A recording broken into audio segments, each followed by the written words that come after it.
সবাইকে স্বাগতম আমিনাস কিচেনাতে। আজ আপনাদের সাথে শেয়ার করব আমড়ার আচার।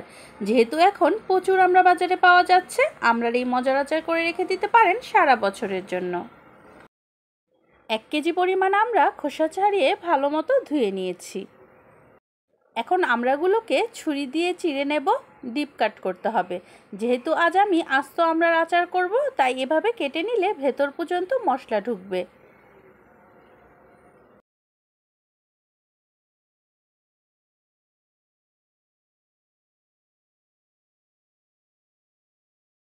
প্রতিটি আমড়া চিড়ে নিয়েছি। আপনারা চাইলে আমড়াগুলোকে টুকরো করে কেটেও একইভাবে এই আচার করে নিতে পারবেন। 1 কাপ পরিমাণ সরিষার তেল, 5-6টি আস্ত শুকনো মরিচ, কয়েকটি রসুনের কোয়া, 1.5 চা চামচ পরিমাণ পাঁচফোড়ন।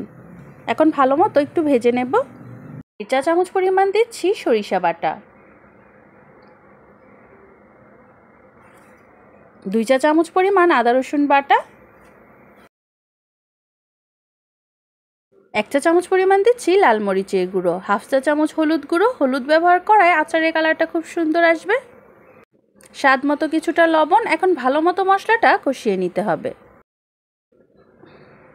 ভালো মতো মশলাটা কষিয়ে নিয়েছি, 2-3 মিনিটের মতো কষিয়ে নিয়েছি। চুলার আঁচ ছিল মিডিয়ামে। এখন দিয়ে দেব আমড়া। এখন আমড়ার সাথে ভালোভাবে মশলা কষিয়ে নিতে হবে। ভালো মতো আমরা কষিয়ে নিয়েছি। এখন অ্যাড করব 1/4 কাপ পরিমাণ ভিনেগার। এই ভিনেগার বা সিরকা ব্যবহার করার কারণে আমড়ার আচার দীর্ঘদিন ভালো থাকবে। এখন চুলার আঁচ লো করে ঢেকে রান্না করব 15 থেকে 20 মিনিট। এতে আমড়া সেদ্ধ হয়ে যাবে। মাঝে 2-1 বার নেড়ে দিবেন যেন তলায় পুড়া না লাগে। 20 মিনিট পর আমরা প্রায় 80% সেদ্ধ হয়ে গিয়েছে। এখন অ্যাড করব 1/2 কাপ পরিমাণ চিনি। আপনারা চাইলে গুঁড়ো ব্যবহার করতে পারেন। চিনি গলে অনেকটা পানি বের হবে। এই পানিতে আমরা পুরোপুরি সেদ্ধ হয়ে যাবে। এখন রান্না করে চিনির পানি শুকিয়ে ফেলতে হবে। চিনির পানি শুকিয়ে এসেছে। এখন অ্যাড করব 1 চা চামচ পরিমাণ ধনিয়ার গুঁড়ো। এটি আচারের স্বাদ দ্বিগুণ করে দেবে। আচারটি রেডি হয়ে গিয়েছে। এখন আমি নামিয়ে নিব।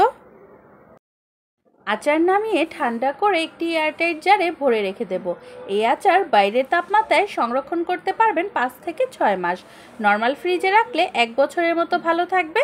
তাই দেরি না করে বাজারে আমরা থাকতে থাকতে করে ফেলুন দারুণ স্বাদের আমড়ার আচার। আশা করি রেসিপিটি ভালো লেগেছে। সহজ ও মজার রেসিপিগুলো পেতে আমিনাস কিচেনার সঙ্গেই থাকবেন। সবাই সুস্থ থাকবেন, ভালো থাকবেন। আসসালামু আলাইকুম, আল্লাহ হাফেজ।